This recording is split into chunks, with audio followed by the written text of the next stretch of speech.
ইমাম Ayatollah Ali খামেনির জানাজা অনুষ্ঠানে কি ইসরায়েল আক্রমণ করবে ইরানের ওপর? কারণ এই জানাজাতেই যখন পৃথিবীর 100টিরও অধিক দেশের প্রতিনিধি যোগদান করছেন, তেমনি 3.5 কোটিরও অধিক সাধারণ মানুষ জমায়েত হবেন শহীদ আয়াতুল্লাহ আলী খামেনির মরদেহকে শেষ শ্রদ্ধা জানাবার জন্য। এখন ইসরায়েলের পক্ষে জানানো হচ্ছে, যারা আয়াতুল্লাহ আলী খামেনির মরদেহকে শ্রদ্ধা জানাতে যাচ্ছেন, জমায়েত হচ্ছেন, তারা প্রত্যেকে জেহাদি এবং জায়নবাদের শত্রু। তাই যখন জায়নবাদের এত শত্রু এক জায়গায় জড়ো হবেন, সেই জমায়েত হওয়া মানুষের উপরে আকাশ থেকে বোমা বর্ষণ করার যে সুবর্ণ সুযোগ ইসরায়েলের হাতে যাচ্ছে, সেই সুযোগকে ইসরায়েল হাতছাড়া করবে? এই প্রশ্নে কিন্তু আশঙ্কা ঘনীভূত হচ্ছে এখন বিশেষজ্ঞ মহলে। আর ইসরায়েল যে আক্রমণ করতে পারে ইরানের উপরে, সেই বিষয়ে বেশ কিছু ক্লু ইতিমধ্যেই পাওয়া গেছে, যার উপরে ভিত্তি করেই এই আশঙ্কা কিন্তু আরো বেশি জোরদার হচ্ছে যে ইসরায়েল আলী খামেনেইর জানাজাতেও এসে আক্রমণ চালাতে পারে। তার 1 নম্বর কারণ, ইরানের বর্তমান সর্বোচ্চ ধর্মীয় নেতা আয়াতুল্লাহ মুজতবা খামেনেই, তিনি তার নিজের পিতা আয়াতুল্লাহ খামেনির জানাজা অনুষ্ঠানে শরীক হতে পারছেন না। ইরানের পক্ষে জানানো হয়েছে যে বর্তমান দেশের সর্বোচ্চ ধর্মীয় নেতার প্রাণনাশের হুমকি রয়েছে ইসরায়েলের পক্ষ থেকে। তাই তার নিরাপত্তাজনিত কারণেই তিনি এই জানাজা অনুষ্ঠানে উপস্থিত থাকতে পারছেন না। অথচ এই জানাজা অনুষ্ঠানে কাঁধে কাঁধে জানাজা পড়ানো হবে তার নিজের পিতা, ইরানের 37 বছরের সর্বোচ্চ ধর্মীয় নেতা তথা মুসলিম বিশ্বের মসিহা, মার্কিন যুক্তরাষ্ট্রের বিরুদ্ধে ইসলামিক বিশ্বের যে লড়াই, সেই লড়াইয়ের সবচাইতে বড় নেতা, অগ্রগণ্য নেতা, তার পিতা এখানে শায়িত আছেন তার নিজের স্ত্রী মুজতবা খামেনির নিজের স্ত্রী ওই 28 ফেব্রুয়ারি আয়াতুল্লাহ খামেনির সাথেই খুন হয়েছিলেন, তিনিও রয়েছেন শায়িত। তারও জানাজা হবে 4 তারিখে শুরু হচ্ছে সেই জানাজা। এখানে শায়িত রয়েছে তার নিজের বোন, নিজের ভগ্নিপতি এবং ভাগ্নি। এই 5 জন তার পরিবারের সদস্য, তাদের প্রত্যেকের জানাজা একই সাথে পড়ানো হবে। তিনি ইরানের সর্বোচ্চ ব্যক্তি হওয়া সত্ত্বেও এই জানাজাতে তিনি উপস্থিত থাকতে পারছেন না। যদিও ইসলামী বিধানে পিতার জানাজা পুত্র পড়ানোই উত্তম, তৎসত্ত্বেও আয়াতুল্লাহ মুজতবা খামেনিকে এই জানাজা অনুষ্ঠানে দেখা যাবে না। এর অন্যতম প্রধান কারণ হতে পারে এমন যে এই ভিড়ের মধ্যেই ইসরায়েল কোনো আততায়ীকে, কোনো মানব বোমাকে পাঠিয়ে দিল এবং সেখানে বিস্ফোরণ ঘটিয়ে ব্যাপক হারে মৃত্যু এবং সন্ত্রাস সৃষ্টি করলো। অন্যথায় এও হতে পারে যে কোনো ড্রোন বা সার্ভেলেন্স বা আধুনিক কোনো ডিভাইসের মাধ্যমে মুজতবা খামেনি যে বাসস্থান, যার ঠিকানা বর্তমান পৃথিবীর কেউ জানে না, সেই গোপন ডিভাইসের মাধ্যমে তাকে ট্র্যাক করে তার বাসস্থানকে চিহ্নিত করে ফেলে ইসরায়েল এবং পরে সময় মতো তার বাসাতে বোম্বিং করে ইরানের নতুন সর্বোচ্চ ধর্মীয় নেতাকে খুন করে দিল।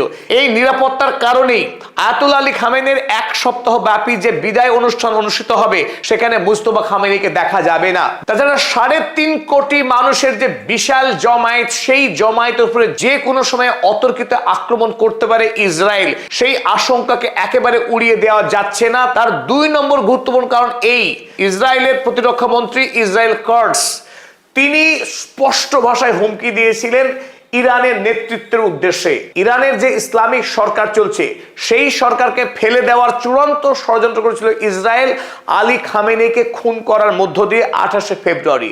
তারপরেও যে ইরানের ইসলামিক রিপাবলিক সফলভাবে টিকে রয়েছে, তাতে রীতিমতো বিচলিত ইসরায়েল। কারণ যদি ইরান সফল হয় এবং আরো শক্তিশালী হয়, ইসরায়েল রাষ্ট্রের ধ্বংস অনিবার্য। তাই ইসরায়েল যখন খাদের কিনারায় দাঁড়িয়ে আছে, এখন নতুন করে ইসরায়েল ষড়যন্ত্র করতে শুরু করেছে। ইরানের এই মুহূর্তে যারা চালিকা শক্তি, অন্যতম প্রধান নেতৃত্ব, তাদেরকে একে একে খুন করবার সমস্ত রকম ষড়যন্ত্র করছে ইসরায়েল। সেই কথাই জানিয়েছিল Israel Katz, we are tracking the leadership transition.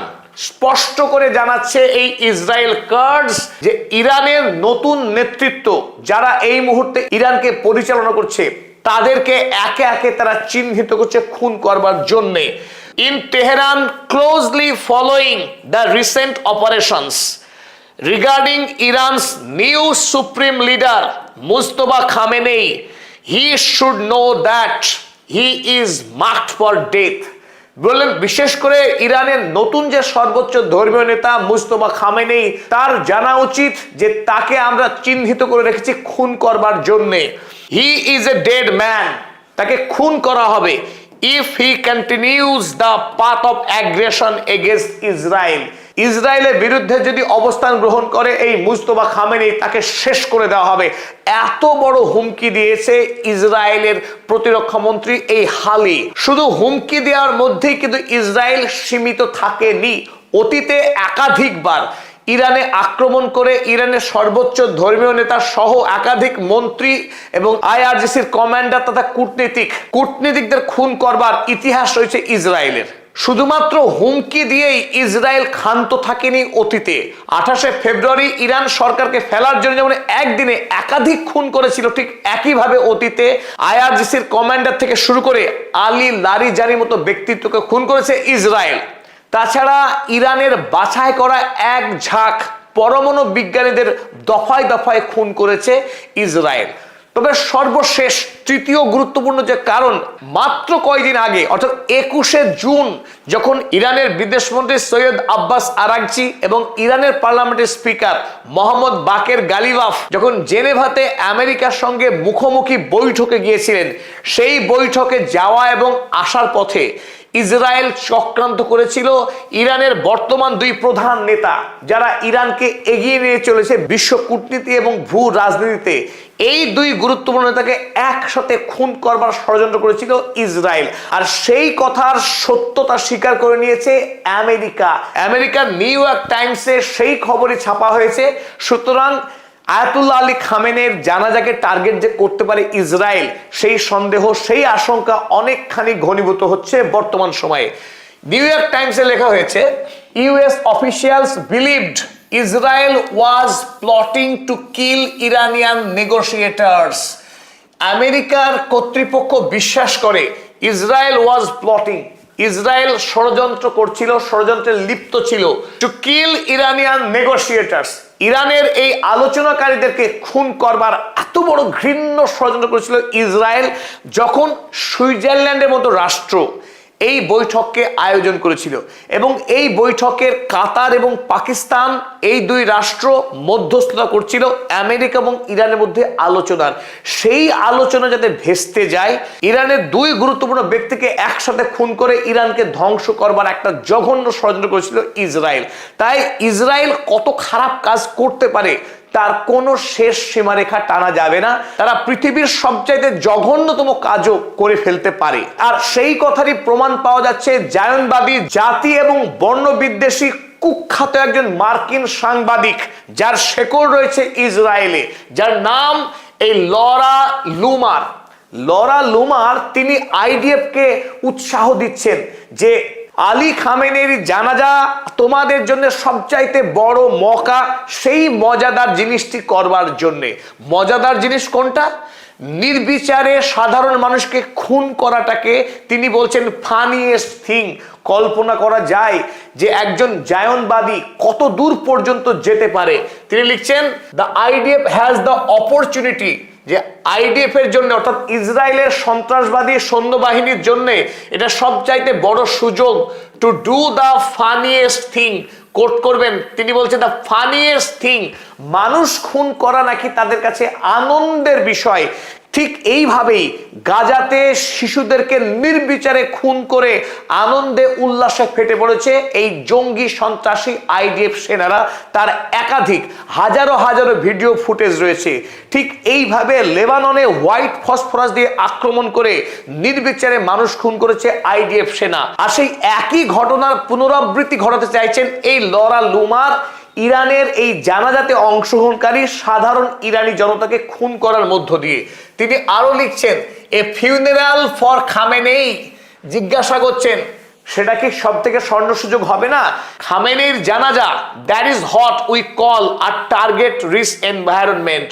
যে অসংখ্য মানুষকে খুন করবার জন্য এর চাইতে আদর্শ পরিবেশ আর কিছুই হতে পারে না, জানাচ্ছেন এই লুমার। তবে এই ঘৃণ্য বিকৃত রুচির এই ভদ্র মহিলাকে তীব্র প্রতিবাদ জানিয়েছেন ইরানের পক্ষে টিউনিশিয়াতে ইরানের রাষ্ট্রদূত মীর মাসুদ। তিনি জানিয়েছেন American journalist Laura Loomer with 1.9 million follower in X has openly called on the IDF to bomb civilians attending the funeral of Iran's leader. তিনি সেই কথাই বলেছেন যে আমেরিকার একজন সাংবাদিক যার নাম লরা লুমার, তিনি প্রকাশ্যে আয়াতুল্লাহ আলী খামেনির জানাজা অনুষ্ঠানে আইডিএফ কে বম্বিং করতে উৎসাহ দিচ্ছেন। It must be unequivocally condemned. এই ঘটনাকে দ্ব্যর্থহীন ভাষায় তিরস্কার করা দরকার বলে মীর মাসুদ মন্তব্য করেছেন। তবে শুধু মীর মাসুদই না, ইসরায়েলের হুমকির জবাব দিয়েছে খোদ ইরানের খাতাম আল আম্বিয়ার সর্বোচ্চ কমান্ডার। খাতাম আল আম্বিয়া হলো ইরানের সর্বোচ্চ সামরিক বডি, যারা মাথায় রয়েছে আইআরজিসি কিংবা ইরানের রাষ্ট্রীয় সৈন্যবাহিনীর। খাতাম আল আম্বিয়ার পক্ষে কমান্ডার আলী আবদুল্লাহি জানিয়েছেন, we warn the enemies of a strong Iran. আমাদের শত্রুদেরকে সতর্ক করছি এই বলে যে ইরান আগের চাইতে বর্তমানে অনেক বেশি শক্তিশালী, especially the United States and the Zionist regime and their regional accomplices to avoid any miscalculation.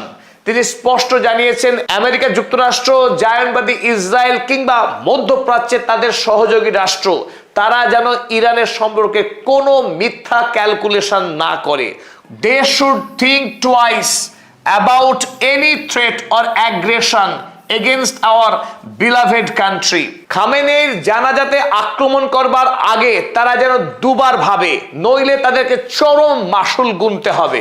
ঠিক একই কথা ছেপেছে রয়টার্সের পক্ষে জানানো হয়েছে, Iran wants US Israel against attacks ahead of the funeral processions for Khamenei.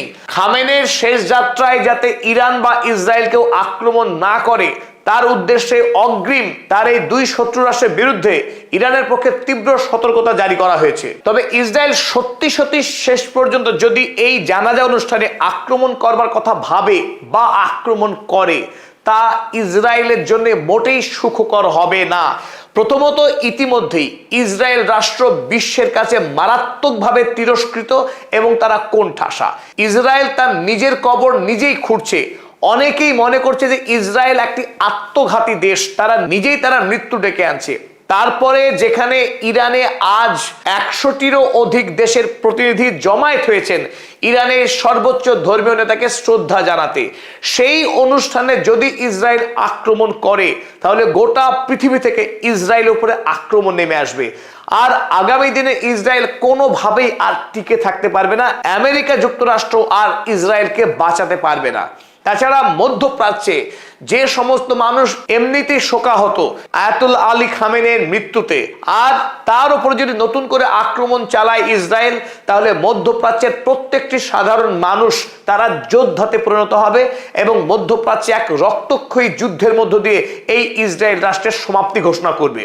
তাই আমাদের যেটা অনুমান, ইসরায়েল যতই হিংস্র হোক আর যতই পাশবিক হোক, তবুও তারা ইরানের বিরুদ্ধে নতুন করে যুদ্ধে যাওয়া বা আয়াতুল্লাহ আলী খামেনির জানাজা অনুষ্ঠানে আক্রমণ করবার মতো দুঃসাহস তাদের নেই।